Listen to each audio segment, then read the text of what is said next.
امروز میخوام برای خودم دردسر درست کنم. چرا؟ چون میخوام در مورد یه چیزی صحبت کنم که خیلی مهمه و خیلی داره ترند میشه. فر کردن مو با موادهایی که الان تو بازار هست.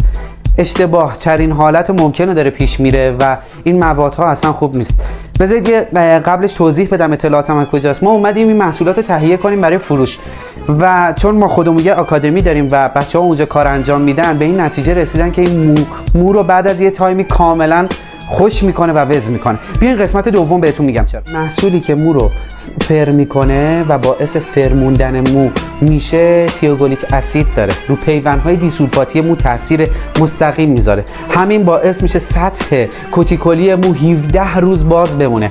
یعنی فلس مو 17 روز باز میمونه و بر اثر حموم رفتن و یا استفاده کردن شامپو کاملا مو خشک و وز میشه. لطفاً خواهشاً از این کار پرهیز کنید و موهاتون رو با این محصولات فر نکنید. به نظر من به مراتب محصولاتی که تو گذشته حتی زمان شاه استفاده میشد، اون بیگودی های معروف خیلی سالمتر و خیلی بهتر. اینو بفرست برای اون کسی که میخواد چیکار کنه، موهاشو فر کنه. در پناه خدا باشید. یا علی مدد. کپشن هم یادت نره.